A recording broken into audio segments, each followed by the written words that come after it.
네, 2부 첫 순서는 좋은 죽음에 대해서 알아볼 시간인데요. 현대 문명과 의료기술의 발달은 삶과 죽음의 중간 영역인 죽어감의 영역을 보다 확대시켰습니다. 죽어감의 시간이 길어지면서 잘 죽는 법, 웰다잉에 대한 고민이 시작되었고, 서구의 죽음학이라고 하는 사나톨로지를 시작으로 일본에는 사생학, 한국에는 생사학이 출현하는 배경이 되었습니다. 현재 우리나라 생사학의 모델이 되는 나라는 일본입니다. 일본은 초고령 국가이기도 하지만 지진이 자주 발생하는 재난 국가이기 때문에 죽음에 대한 연구가 발달되어 있습니다. 1970년대 우리나라 기대수명을 보면 남자는 58.7세, 여자는 65.8세, 평균 62.3세입니다. 2020년에는 남자는 80.5세, 여자는 86.5세, 평균 83.5세입니다. 그런데 건강수명을 2020년의 건강수명을 보시면 남자는 65.6세, 여자는 67.2세입니다. 2020년 기대수명과 건강수명의 차이는 약 17년 정도인데요. 이 차이가 의미하는 것은 유병기간입니다. 지난 20년간의 추이를 보면 이 차이가 점점 더 벌어지고 있습니다. 그리고 우리 한국은 OECD 국가 중에 일본에 이어 제2의 장수국가입니다. 인간이 늘 꿈꿔왔던 불로장생과 불로불사의 꿈의 실현이 아닌 생로병사의 4가지 고통 중 병듦과 늙음의 기간이 연장된 것인데요. 영국 임페리얼 대학에서 선진 35개국을 대상으로 기대수명 변화를 분석한 결과 2030년 한국은 세계 최장수국이 될 것이라고 합니다. 그런데 한국은 OECD 국가 중 노인 빈곤율도 1위입니다. 그렇다면 인류 역사상 가장 길고 가난하고 아픈 고통스러운 노인 국가가 될 수도 있습니다. 그렇다면 이제 좋은 죽음에 대해서 고민을 해야 할 시기인데요. 좋은 죽음은 무엇일까요? 그리고 나에게 좋은 죽음은 어떤 것일까요? 우리는 언제 어디서 죽음과 마주하게 될지 알 수 없기 때문에 평소에 늘 자신의 죽음에 대해서 준비하고 성찰해둬야 합니다. 고대 로마의 철학자 키케로는 지혜로운 사람에게는 삶 전체가 죽음에 대한 준비다라고 말했습니다. 예일대 교수이자 신부였던 헬리나 오웬은 죽음의 진정한 고통은 사랑하는 사람들과 헤어지는 것이 아니라 내가 용서하지 못한 사람과 그리고 나를 용서하지 못한 사람들을 남겨두고 떠나야 한다는 것이라고 말했습니다. 나의 죽음이 다른 사람에게 너무 큰 상처가 되지 않아야 좋은 죽음이다라고 말했습니다. 한국인들에게 좋은 죽음이 뭐냐고 물으면 공통적으로 말하는 것이 있습니다. 주변 사람들에게 민폐 끼치지 않고 많이 아프지 않고 고통 없이 하루 이틀 앓다가 사랑하는 가족들 곁에서 편안히 죽고 싶다는 것인데요. 9988123라는 숫자를 들어보셨나요? 건배사로도 자주 등장하는 숫자인데요. 99세까지 팔팔하게 살다가 하루 이틀 3일 앓고 4일째 죽고 싶다 이런 의미입니다. 근데 분명 좋은 죽음에 대해서 물었는데 답은 다 삶에 관한 이야기들입니다. 민폐 끼치지 않고 고통 없이 건강하게 살다가 가족들 곁에서 죽고 싶다. 모두 우리가 살아있을 때 이루어질 수 있는 일들이죠. 우리는 죽음 너머의 세계에 대해서 알 수 없기 때문에 죽음이라는 거울에 비춰진 삶에 대해 이야기할 수밖에 없습니다. 그래서 우리에게 좋은 죽음은 바로 좋은 삶인 것입니다. 노년기와 투병기간이 길어지면서 최근 존엄한 죽음에 대한 관심이 높아지고 있습니다. 의사 조력 자살 혹은 조력 존엄사에 대해서 들어보셨나요? 죽음에 대한 자기 결정권에 대한 논의가 이루어지면서 등장한 개념인데요. 말기의 환자에게 독극물을 투여하는 것인데 의사는 처방만 하고 투약은 자신이 하는 것입니다. 우리가 아는 안락사는 투약도 의사가 하죠. 이를 복용하고 투약하는 행위는 환자 본인이 직접 하는 것을 조력 존엄사라고 하는데요. 현재 우리나라에서는 아직 불법이지만 법적 허용을 논의 중에 있습니다. 그래서 조력 자살을 위해 스위스를 찾는 사람들이 있는데요. 말기암 환자나 참을 수 없는 고통을 동반하는 불치병 환자가 자신의 삶을 존엄하게 마감할 수 있도록 돕기 위해 설립된 디그니타스라는 병원입니다. 이 병원은 스위스에 있는 안락사 지원병원인데요. 유일하게 외국인 회원을 받고 있는 곳이기도 합니다. 치료가 불가하다는 의사의 확인이 있어야 하고 스스로 죽음에 대한 판단이 가능한 상태여야 합니다. 현재까지 스위스에서 호주에서 안락사로 생을 마감한 한국인은 10명이라고 합니다. 작년에 이곳에서 생을 마감한 한국인분이 계셨어요. 근데 그분은 호주에서 사시는 호주 교민이셨는데 폐암 말기 환자였고 의사가 선고한 기대 수명을 이미 넘긴 상황이었습니다. 그 환자는 매일매일 닥쳐오는 그 통증도 너무 괴롭고 내가 더 이상 살 필요는 없을 것 같다라는 결론에 이르셔서 이제 이곳에서 졸업 존엄사를 결심하셨습니다. 그런데 그분은 한국에도 안락사가 필요하다는 생각을 하셔서 이제 지인들 몇 명과 또 자신이 평소 좋아했던 작가와 함께 내 죽음 여행에 동반해줘, 그리고 그거를 세상에 알려줘라고 말씀하셨습니다. 그래서 모든 비행기 티켓 값도 그분이 지불하시고 자신의 죽음 여행에 자신 주변 초대하고 싶은 사람들을 이제 초대했습니다. 하루 전날 스위스 이 디그니타스 병원 앞에 있는 호텔에서 함께 머물렀는데요. 함께 저녁 식사를 하고 이야기를 나누고 근데 그 중에서 생각을 바꿀 마음이 없냐라고 물었지만 단호하게 자기는 이 선택이 옳다고 생각한다고 하셨다고 해요. 그 다음날 정해진 시간에 다 같이 병원으로 들어갑니다. 작은 침대에 누우셨고 의사는 들어와서 이 생리식염수가 몸 안으로 들어갈 수 있도록 링거 장치를 연결합니다. 그리고 환자에게 묻습니다. Do you want to die? 정말 죽고 싶냐고 물었습니다. 근데 이 Do you want to die라고 묻고 대답하는데 이 장면을 녹화한다고 해요. 증거로 남기기 위해서 녹화하기도 하고 또 막상 결심을 하고 오셨는데 중간에 포기하고 돌아가시는 분도 많이 계시다고 해요. 그런데 이 환자분은 세 마디 말씀을 하셨습니다. I'm sick, I'm sick, I want to die, I will die. 나는 아파, 그리고 죽고 싶어요, 죽을 거예요. 이 세 마디를 남겼습니다. 그랬더니 의사가 이제 마음의 준비가 되면 밸브를 모두 돌리세요 하고서 생리식염수를 떼고 독극물을 연결합니다. 그런데 그러면 곧 편안히 잠드실 겁니다 라는 말이 끝나기도 전에 환자가 밸브를 돌리고 돌리다 라는 말을 남기고 5초 이내에 사망하셨습니다. 근데 이 장면을 지켜본 지인들 중에서는 정말 존엄한 죽음이었다, 감동적이었다라고 말하는 분도 계셨고 그 장면이 너무너무 끔찍해서 이거는 조력 존엄사가 아니라 명백한 자살이다 라고 말하는 분도 계십니다. 일찍이 죽음학이 발달한 서양 여러 나라들 중 죽음의 질 1위 국가로 알려진 곳은 영국입니다. 한국은 32위를 차지하고 있습니다. 정부 주도로 좋은 죽음을 고민해서 긍정적인 변화를 이룬 대표적 사례인데요. 영국 정부의 목표는 국민이 보다 좋은 죽음을 맞이하는 것입니다. 좋은 죽음이란 편안하고 익숙한 환경에서 사랑하는 가족들과 존엄을 유지한 채 사망에 이르는 것을 말하는 것입니다.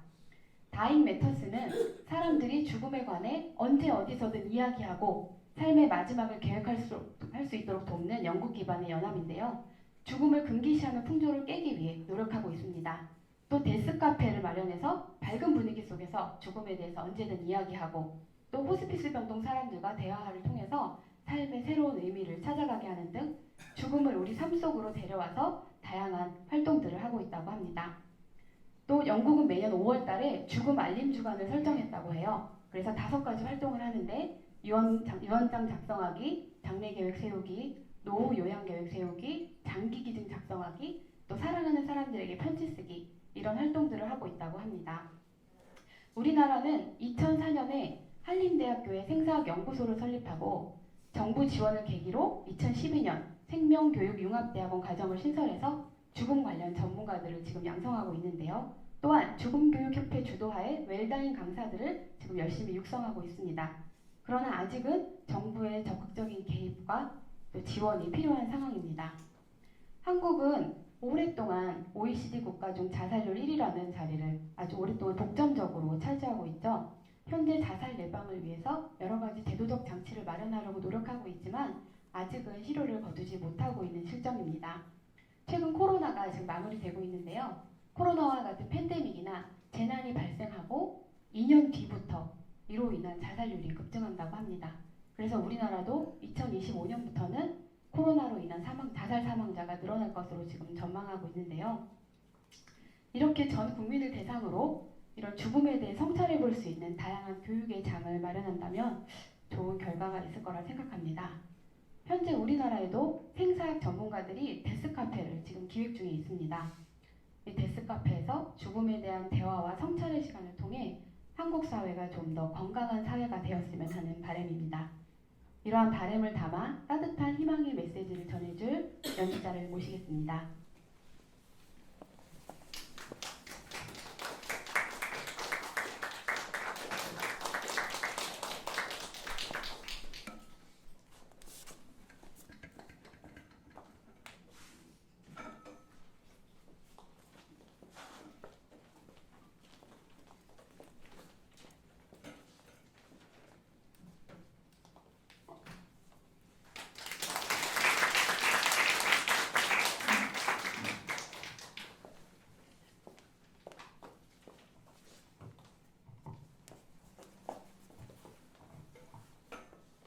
저희 팀이 좋은 죽음이라는 강연 주제의 고른 곡은 신의사천국 OST입니다. 어린 시절 주인공 토토와 영사가 할아버지 알프레도와의 우정이 그려지는 내용인데요. 40대가 된 마지막 장면에 주인공 토토가 영화 감독이 되었는데요. 당시 어렸을 적에 검열할 수밖에 없었던 수많은 키스신과 노출 장면을 이어붙인 필름을 감상하는데 끝없이 이어지는 키스신을 보며 토토는 영사가 할아버지였던 알프레도가 자신의 인생에 남긴 흔적을 돌이켜보며 눈물을 흘립니다. 여러분도 자신의 인생에 아름다웠던 기억 혹은 더욱 빛날 미래를 생각하시면서 곡을 들어보시면 좋을 것 같습니다. 감사합니다.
죽음의 문턱에 있는 사람들은 어떤 생각을 할까요? 엘리자베스 키블로로스나 호스피스 병원 의사 김영환 씨 말처럼 우리는 죽어가는 이들의 말에 귀를 기울일 필요가 있습니다. 호스피스 병동의 말기암 환자들은 죽음 연구에 아주 큰 도움을 주고 계시는 분들입니다. 그분들이 남긴 메시지를 통해 삶과 죽음의 이야기를 들어보겠습니다.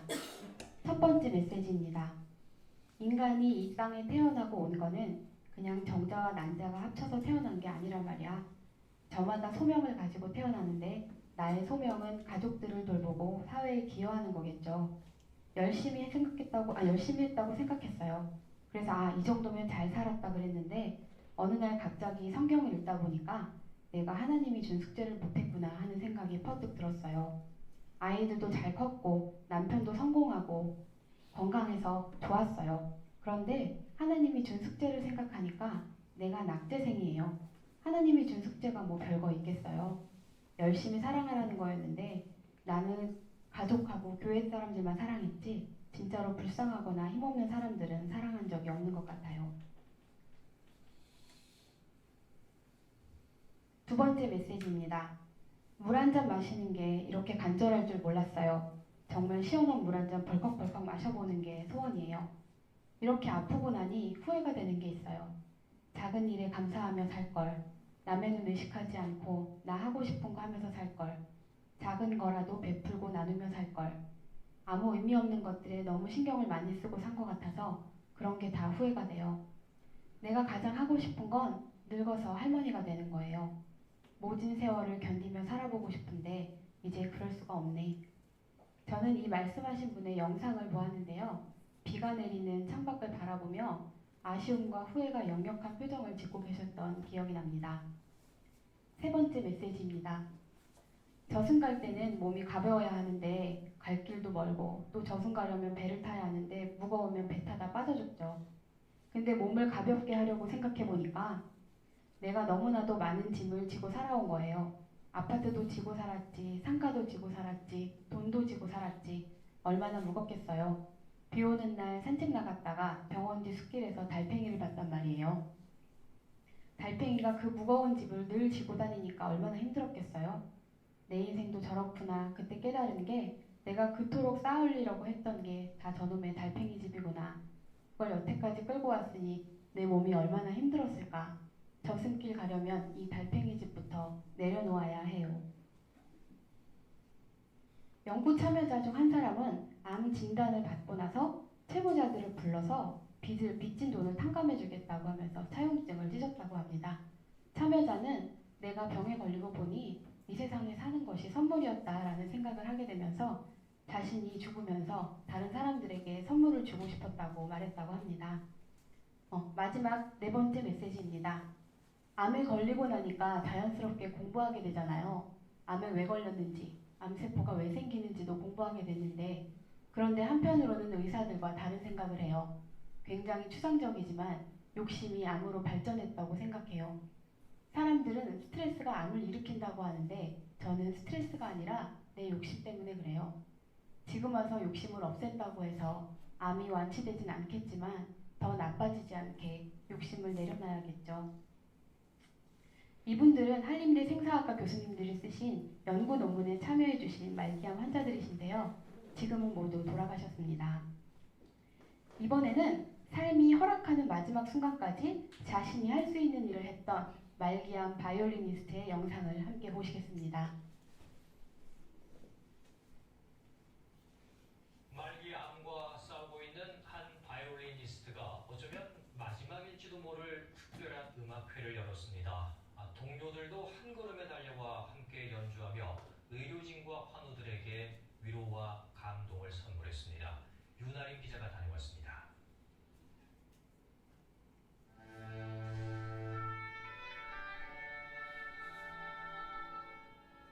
말기암 환자들이 모여있는 호스피스 병동.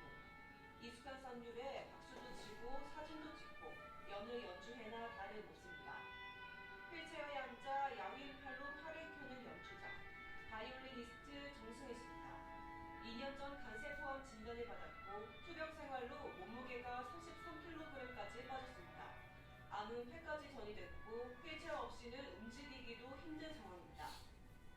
그리고 지금 손가락이 뻣뻣한 데다가 아무래도 암이 있으니까 감각이 둔해요. 그래서 이걸 할 수 있을까라는 생각이. 언제일지 모르는 생애 마지막을 앞두고 마지막 연주회를 하고 싶다는 연락에 동료들은 한 걸음에 달려왔습니다. 피를 낳은 가족보다 어쩌면 더 많은 시간들을 보내는 것이 현장과 직장의 동료들이 아닐까 생각합니다. 2010장 함께할 것을 저는 확신합니다. 20년 넘게 유명 오케스트라 연주자로 활발한 활동을 해온 정승희 씨. 병마와 싸우면서도 연주를 멈추지 않았습니다. 몸 아프신 거를 모르나 항상 레파토리 연구하시고 매 순간 제일 기억에 남는 선생님이 내일 마지막 연주라고 생각하니까 많이 슬프네요. 이렇게 많은 걸 오셔가지고 이렇게 좀 같이 해주시고 하니까 감사하고. 관객들의 뜨거운 호응에 힘이 됩니다. 그럼 내가 할 수 있는 거를 하자. 그렇게 해서 음악은 저한테 가장 좋아하는 일을 할 수 있는 도구? 음악할 때 행복하고 누군가에게 음악으로 행복을 줄 수 있어 기쁘다고 정승희 씨는 말합니다. KBS 뉴스 윤아입니다. 네, 곧 닥쳐올 죽음 앞에 의연하고 담담하게 자신이 가장 사랑했던 바이올린 연주를 하는 모습이 참 감동적이고 뭉클합니다.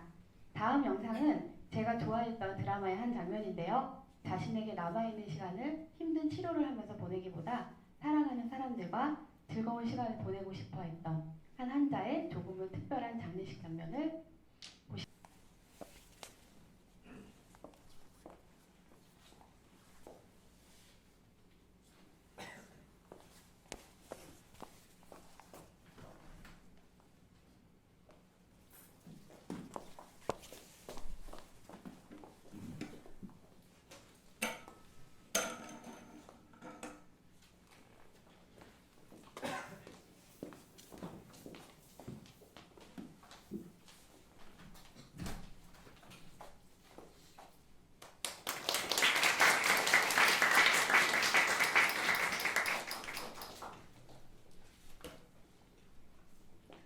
죽음을 앞에 둔 사람의 메시지의 강연 주제에 제가 선택한 첫 번째 곡은 엘리오 모리코네의 넬라 판타지아입니다.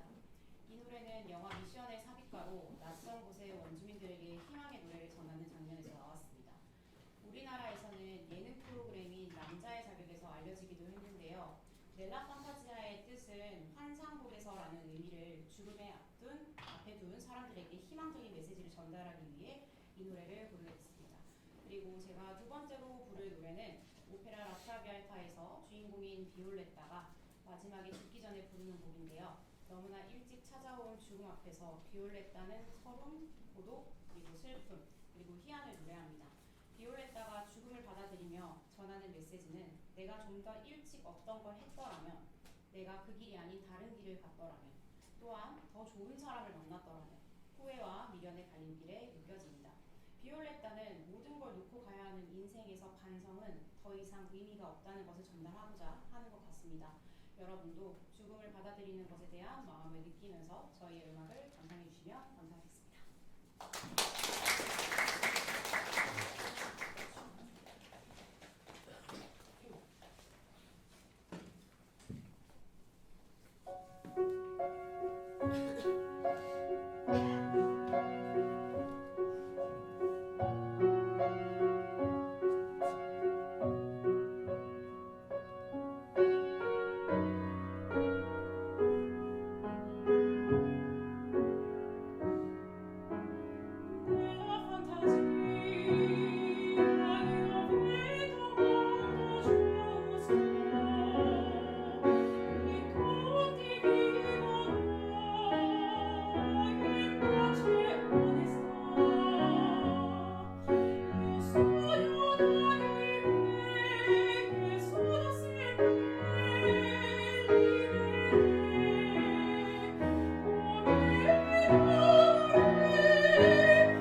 짧은 시간에 많은 이야기들을 전달하느라 좀 급하게 달려왔는데요. 이제 죽음이 우리에게 주는 메시지를 정리해 보겠습니다. 우리는 언제든 죽을 수 있는 유한한 존재입니다. 그래서 근본적으로 불안과 두려움을 안고 살아갑니다. 그러나 죽음을 경험한 사람들과 여러 성인들, 학자들에 따르면 죽음은 삶의 끝이나 공포스러운 소멸이 아닌 순환의 한 현상이고 다른 차원으로 옮겨가는 일종의 관문입니다. 따라서 죽음은 외면하고 회피할 것이 아니라 죽음의 존재를 인정하고 죽음을 우리 삶 속으로 데려와서 어떻게 잘 살 것인지를 함께 의논해야 합니다. 죽음이 알려준 삶의 진실들을 바라보며 내 삶의 목적과 의미를 깊이 사유해야 합니다. 삶의 진실들은 죽음의 최전선에 있었던 호스피스 병동의 말기암 환자들의 이야기들 속에서 찾을 수 있었습니다. 그들이 들려주는 이야기들은 죽음에 관한 것이 아닌 삶의 이야기들이었습니다. 삶에서 가장 중요한 것, 자신이 놓치고 살았던 것, 그래서 후회하는 것들. 그들의 당부는 누구보다 화려하고 누구나 부러워할 만한 사람이 되라는 것은 아니었습니다. 늘 우리 삶 속에서 흔하게 들리는 이야기들이었죠. 타인에 대한 사랑과 연민의 마음을 나누는 것, 또 욕심을 내려놓는 것, 내 삶의 목적과 의미를 발견해서 정말 나다운 삶, 정말 내가 살고 싶은 삶을 살라는 것이었습니다. 그런데 타인을 사랑해야 하는 이유는 무엇일까요? 내 이웃을 내 몸같이 사랑하라고 말씀하신 예수님, 자비를 베풀어 중생을 구제하라고 말씀하신 부처님, 하늘로부터 받은 선한 성품인 사랑을 실현해서 인을 실현하라는 공자님의 말씀, 모두 타인을 사랑하라는 가르침을 전하고 있는데요. 그 훌륭하신 분들이 입을 모아서 타인을 사랑하라고 말씀하시는 이유는 무엇일까요? 네, 그것은 자신을 사랑하기 위해서입니다. 내 자신을 진정으로 사랑할 수 있을 때 타인에게 온전한 사랑을 줄 수 있기 때문입니다. 먼저 내 자신을 건강하게 사랑해야 합니다. 여기서 말하는 사랑은 맹목적인 자기애거나 또 우월감을 말하는 것은 아닙니다. 자신을 사랑하는 것은 모든 판단과 분별로부터 자신을 풀어주고 있는 그대로 나를 조건 없이 사랑하는 것을 말합니다. 사랑은 그 사람을 내 기대와 잣대에 맞춰서 통제하는 행위가 아니죠.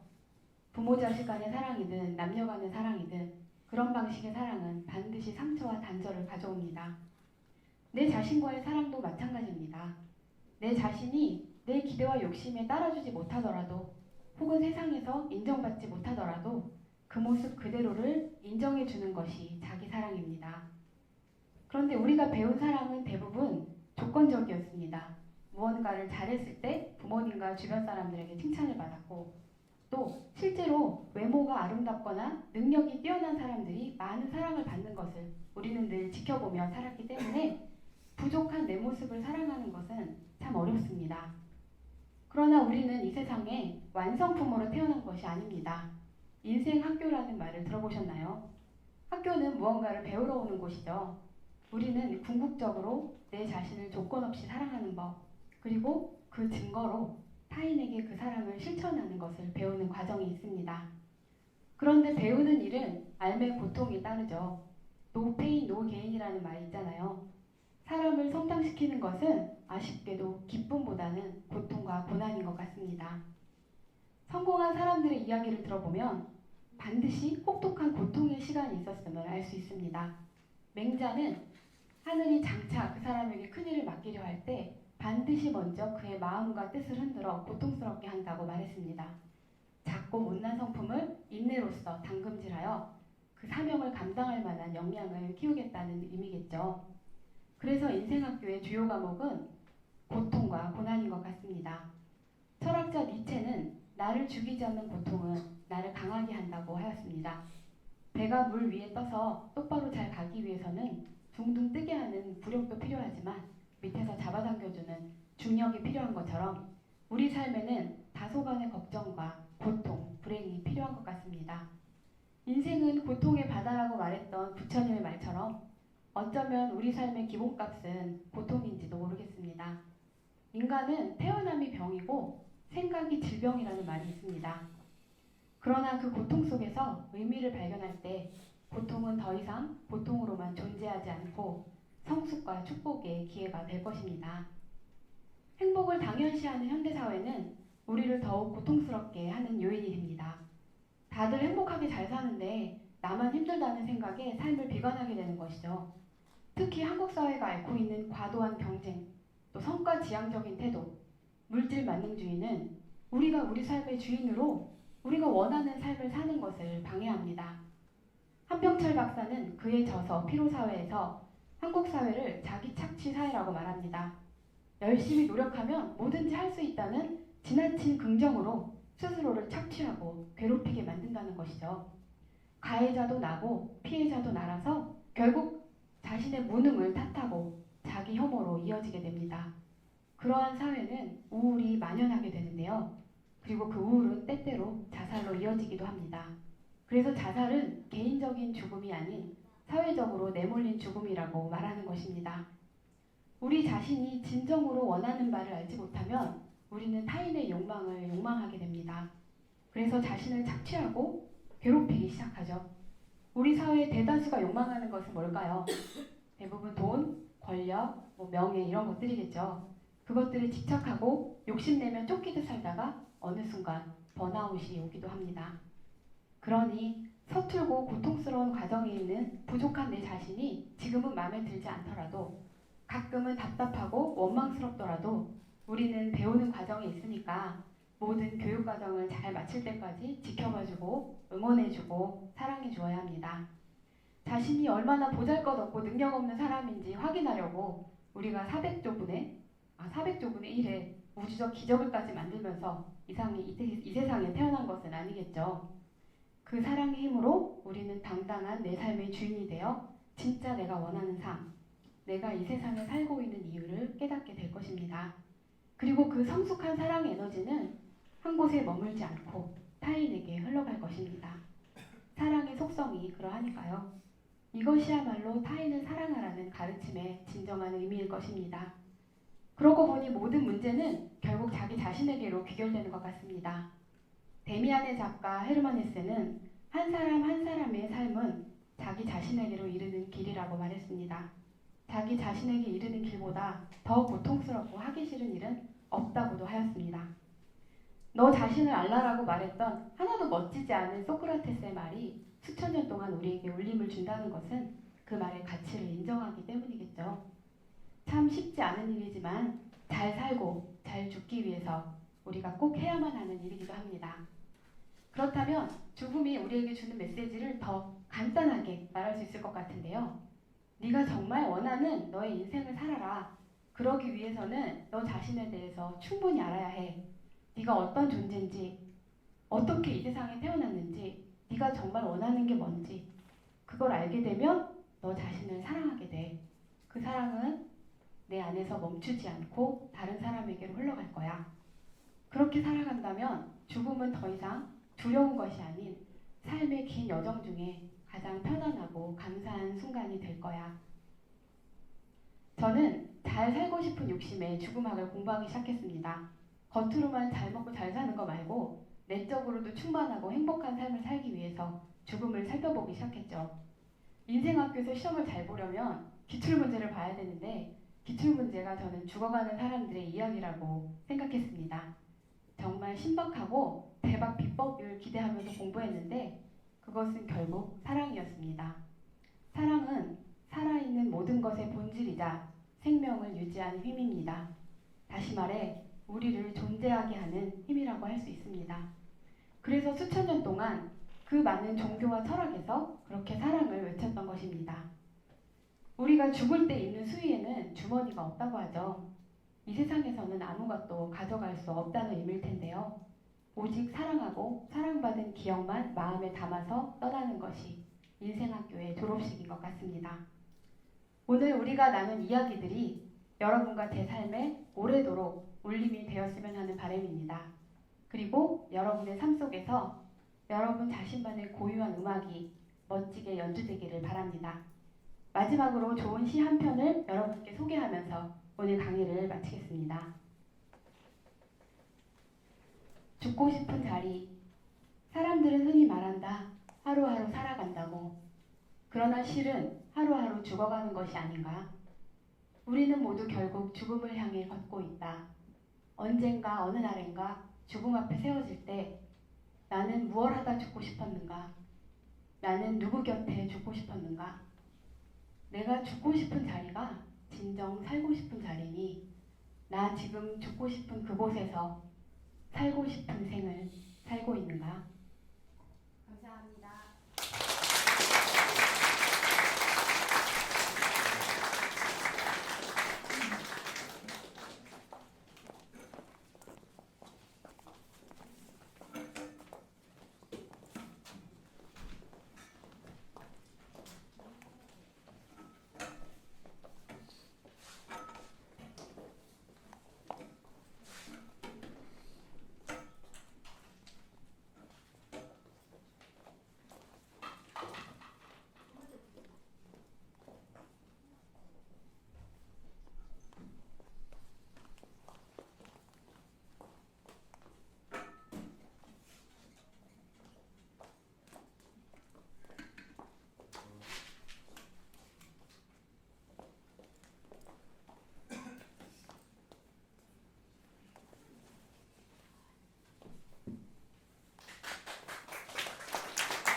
바라고 저희 이제 생사 이 인문학 렉처 콘서트는 오늘 1회였고요. 다음에 2회도 있습니다. 2회도 많은 관심 부탁드립니다. 감사합니다. 네, 감사합니다.